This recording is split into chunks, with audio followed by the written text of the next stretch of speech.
नमस्कार, आप देख रहे हैं मारवाड़ का नंबर 1 चैनल झिलको बीएमआर और बात करते हैं चलिए राजस्थान प्रदेश की आज की बड़ी खबरों की। चलिए बात कर लेते हैं राजस्थान प्रदेश की आज की बड़ी खबरों की और शुरुआत करते हैं राजस्थान प्रदेश की आज की पहली बड़ी खबर के साथ। बड़ी खबर, सरकार मई और अप्रैल में ट्रांसफर से हटाएगी बैन। कानून मंत्री जोगाराम पटेल ने कहा सरकार मई और अप्रैल में फिर से ट्रांसफर से बैन हटा सकती है। सरकारी कर्मचारी भी हमारे अपने हैं और भाजपा सरकार के शासन में कर्मचारियों के तबादले पूरी पारदर्शिता के साथ किए गए हैं। कानून मंत्री जोगाराम ने कहा कि उस समय के मुखिया टीचरों से पूछते थे क्या तबादलों के लिए रिश्वत देते हैं। पटेल ने कांग्रेस सरकार पर आरोप लगाते हुए कहा कि प्रदेश के उस समय कांग्रेस राज के मुखिया ने अपने प्रदेश अध्यक्ष को लेकर नकारा निकमा जैसे शब्द भी काम में लिए। इतना ही नहीं, उन्होंने शिक्षा मंत्री की मौजूदगी में आम शिक्षकों से पूछा कि क्या उस समय के मुखिया टीचरों से पूछते थे कि तबादलों की रिश्वत देते हैं। पटेल सोमवार को जोधपुर में थे। इसी दौरान उन्होंने मीडिया से खास बातचीत की। इसमें उन्होंने कहा कि राज्य स्तरीय शिक्षक सम्मान समारोह 2021 में अशोक गहलोत ने कहा था कि हम सुनते हैं कि तबादले के लिए कई बार पैसे खिलाने पड़ते हैं। पता नहीं, आप बताइए सही है या नहीं, मुझे नहीं मालूम, लेकिन बैठे शिक्षकों की तरफ से आवाज आई हाँ देने पड़ते हैं। पटेल ने इसी मामले को जिक्र करते हुए बिना नाम लिए अशोक गहलोत पर भी निशाना साधा है। उन्होंने कहा कि कांग्रेस ने सिर्फ वाहवाही लूटने का काम किया है। अगली बड़ी खबर, भर्ती परीक्षाओं की ड्रेस कोड में हुआ बड़ा बदलाव। भर्ती परीक्षा में अब कुर्ता पजामा पहनकर आ सकेंगे अभ्यर्थी। कर्मचारी चयन बोर्ड ने बदला ड्रेस कोड। मेटल चेन और बटन लगी जींस जैकेट में भी नहीं मिलेगी एंट्री। राजस्थान कर्मचारी चयन बोर्ड की भर्ती परीक्षा में अब पुरुष और अभ्यर्थी कुर्ता पजामा पहनकर भी शामिल हो सकेंगे। बोर्ड ने सोमवार को ड्रेस कोड में बड़ा बदलाव करते हुए मेटल की जीप, चेन और बटन पूरी तरह से प्रतिबंध लगा दिया है। बोर्ड ने यह बदलाव मेटल की चेन को लेकर किया है। बोर्ड के अध्यक्ष मेजर जनरल आलोक राज ने बताया कि भर्ती परीक्षाओं के दौरान अभ्यर्थियों की मेटल डिटेक्टर से जांच की जा रही थी। इसमें पैंट की जीप और जैकेट की चेन मेटल की होने वजह से काफी समस्या आ रही थी। इस पर बोर्ड की बैठक में मंथन के बाद यह फैसला किया गया है कि कोई भी ऐसा कपड़ा जिसमें मेटल की जीप या चेन लगी होगी वो अब अलाउड नहीं होगी। ऐसे में पुरुष अभ्यर्थियों के लिए कुर्ता पजामा ड्रेस कोड में शामिल किया है ताकि भविष्य में किसी भी तरह की नकल और धांधली को रोका जा सके। अगली बड़ी खबर, मदन राठौड़ बोले डोटासरा बिना बॉल के फुटबॉल खेल रहे हैं। बोलते क्या हैं और उनको खुद बाद में पता चलता है, वे अपना घर संभालें।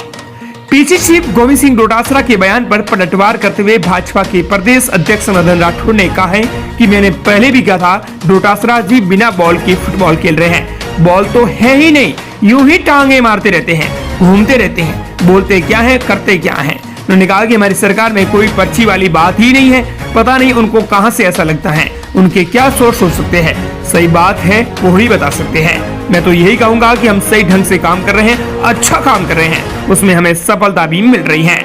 मदन राठौड़ ने कहा कि डोटासरा को अपना घर संभालना चाहिए। अगली बड़ी खबर, सरकारी स्कूलों में घटते नामांकन से चिंतित शिक्षा विभाग ने अब आपको बता दें कि प्रवेश उत्सव को लेकर बड़ा बदलाव किया है। अब सरकारी विद्यालयों के अंदर प्रवेशोत्सव 1 अप्रैल से शुरू हो जाएगा। सरकारी स्कूलों में घटते नामांकन को लेकर यह फैसला किया गया है। विभाग ने तय किया है कि इस साल 1 अप्रैल से प्रवेशोत्सव शुरू हो जाएगा और सभी स्कूलों में 1 जुलाई से क्लासें लगेंगी। जयपुर के शिक्षा संकुल में हुई बैठक में यह फैसला लिया गया है। सरकारी स्कूलों में नामांकन घट रहा है, इसे देखते हुए माध्यमिक शिक्षा निदेशक आशीष मोदी ने नामांकन बढ़ाने के लिए इस बार 1 अप्रैल से प्रवेशोत्सव शुरू करने के निर्देश दिए हैं। शिक्षा विभाग नए सत्र में स्टूडेंट्स के लिए स्कूल छोड़ने की वजह जानेगा और काउंसलिंग कर उन्हें सरकारी स्कूल में ही पढ़ाई करने के लिए प्रेरित करेगा। बड़ी खबर, राजस्थान में 5012 उप प्रधानाचार्यों का हुआ प्रमोशन। मदन दिलावर ने बताया 3rd ग्रेड टीचरों के ट्रांसफर पोस्टिंग की तारीख। दरअसल राजस्थान में 15 जनवरी तक लगभग सभी विभागों में खूब ट्रांसफर हुए, लेकिन शिक्षा विभाग में कोई तबादला देखने को नहीं मिला। लेकिन मदन दिलावर ने बताया कि ट्रांसफर और पोस्टिंग अब होगी। बता दें कि राजस्थान में 3rd ग्रेड टीचर्स का ट्रांसफर अप्रैल में होगा, लेकिन गुरुवार 17 जनवरी को 5012 उप प्रधानाचार्यों का प्रमोशन हुआ है, जिन्हें 5012 उप प्रधानाचार्य अब प्रधानाचार्य के रूप में कार्य करेंगे। ये फैसला प्रमोशन समिति की बैठक में लिया गया। 9 पदोन्नत प्रधानाचार्यों में सामान्य वर्ग यानी जनरल के 3746 और अनुसूचित जाति के 625 और अनुसूचित जनजाति के 586 प्रधानाचार्य हुए हैं। मदन दिलावर ने सभी पदोन्नत प्रधानाचार्यों को बधाई दी और कहा कि शिक्षा की गुणवत्ता में सुधार लाया जाए। अगली बड़ी खबर, राजस्थान में एक और रेल प्रोजेक्ट ने पकड़ी रफ्तार। रूट पर चलेंगी 13 सुरंग। परियोजना पर खर्च होंगे 28 अरब रुपए। राजस्थान में एक और नई परियोजना के कार्य ने रफ्तार पकड़ ली है। अच्छी बात यह है कि नए रूट पर ट्रेन चलने से शक्तिपीठ अंबाजी जाने वाली श्रद्धालुओं को काफी फायदा होगा।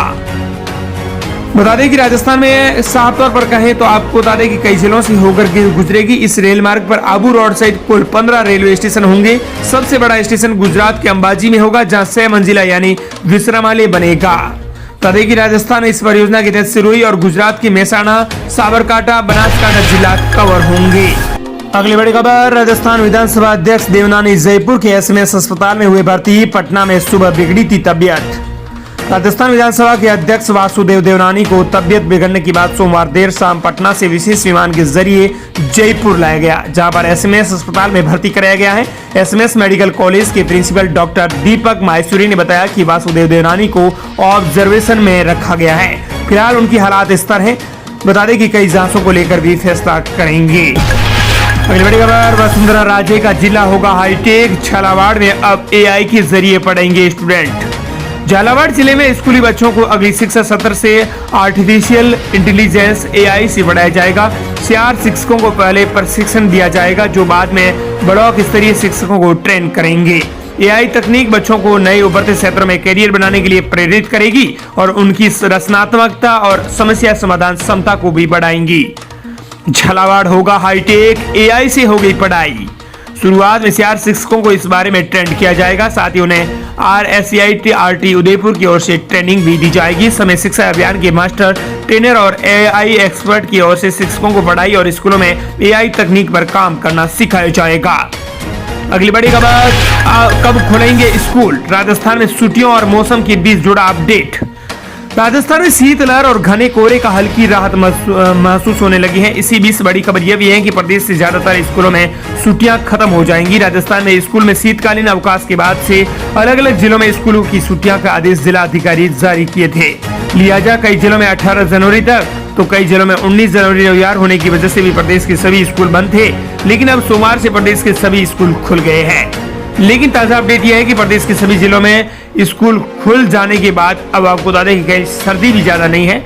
ऐसे में लगातार बढ़ाई जा रही छुट्टियां भी कैंसिल कर दी गई हैं। बड़ी खबर, जनता के अधिकारियों की लड़ाई में मुकदमे सेवा का प्रमाण। विधायक भाटी बोले कंपनियां करोड़ों का मुनाफा कमाएंगी, लेकिन मुआवजा मामूली देगी, ये बर्दाश्त नहीं है। से विधायक रविंद्र सिंह भाटी ने खुद पर मुकदमा दर्ज होने के बाद सोमवार को सर्किट हाउस में प्रेस वार्ता की। पश्चिमी राजस्थान के किसानों, गोवंश और ग्रामीणों के अधिकारों की रक्षा के लिए अपने संघर्ष को प्रतिबिंबित करते हुए कहा कि जनता के अधिकारों की लड़ाई में मुकदमे मेरी सेवा का प्रमाण है।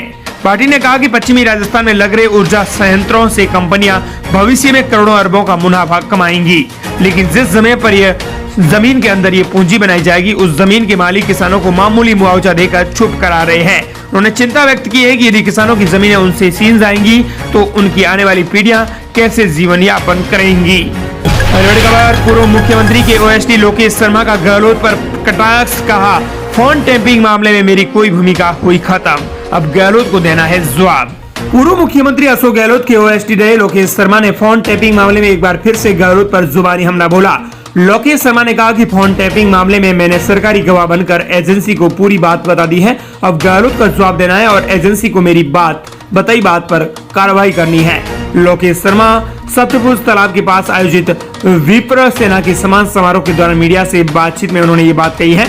लोकेश शर्मा ने कहा कि जो गलती मैंने की उस दोष को सिर पर लेकर चलना भी मुश्किल हो रहा था। मैंने मुख्यमंत्री अशोक गहलोत के समय ओएसडी रहते हुए सिर्फ निर्देशों का पालन किया था।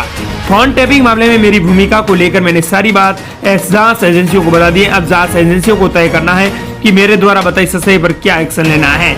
मेरी भूमिका खत्म हो गई है, अब जवाब अशोक गहलोत को ही देना है। राजस्थान में पटवारियों की हड़ताल 5वें दिन भी जारी। तहसील कार्यालय के सामने धरना प्रदर्शन कर रहे हैं पटवारी। राजस्थान पटवार संघ के बैनर तले पटवारियों की 9 सूत्रीय मांगों को लेकर चल रही हड़ताल अंदर आपको बता दें कि 5वें दिन भी जारी रही है। बता दें कि पटवारियों ने पूर्ण कार्य बहिष्कार के साथ पेन डाउन हड़ताल करते हुए तहसील कार्यालय के सामने धरना प्रदर्शन किया है। पहली बड़ी खबर, पंजाब हरियाणा से भी कम आईएएस संभाल रहे हैं राजस्थान को। जितने मिल रहे हैं उससे दोगुने छोड़ रहे हैं। 50 से ज्यादा अफसरों के पास 3-3 विभाग ही हैं। राजस्थान अब 41 जिलों वाला प्रदेश बन चुका है। बावजूद इसके प्रशासनिक ढांचा चलाने वाले आईएएस अधिकारियों की संख्या बढ़ने की बजाय घटती जा रही है। केंद्र से प्रदेश को हर साल 6 से 7 आईएएस मिल रहे हैं, जबकि रिटायर होने वाले अधिकारियों की संख्या दोगुने से भी ज्यादा है। राजस्थान पहले से ही कैडर से 77 आईएएस अधिकारियों की कमी से जूझ रहा है। अगले 4 साल में 62 आईएएस अधिकारी रिटायर हो जाएंगे।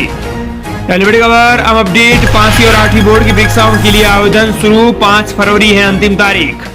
शिक्षा विभाग की कक्षा 5वीं और 8वीं की बोर्ड परीक्षा में इस बार करीब 26 लाख से ज्यादा स्टूडेंट्स की परीक्षा देने का अनुमान है। इस बार भी शिक्षा विभाग कक्षा 5वीं और 8वीं क्लास की परीक्षा बोर्ड पैटर्न पर ही कराएगा। परीक्षा में शामिल होने के लिए स्टूडेंट्स को ऑनलाइन आवेदन करना होगा। परीक्षा के लिए ऑनलाइन आवेदन सोमवार से शुरू हो गए हैं। बड़ी खबर, राजस्थान में पहली बार होगा व्हील चेयर हॉकी टूर्नामेंट का आयोजन। राजस्थान में पहली बार व्हील चेयर हॉकी टूर्नामेंट का आयोजन किया जा रहा है। इस टूर्नामेंट में भाग लेने के लिए कुछ नियम और शर्तें भी रखी गई हैं। इसके बाद ही खिलाड़ियों का चयन करके प्रतियोगिता में शामिल किया जाएगा। बड़ी खबर, हम अपडेट बता दें कि राजस्थान में 4 महीने में बदल जाएगा ग्राम पंचायतों का भूगोल, पुनर्गठन की प्रक्रिया होगी शुरू।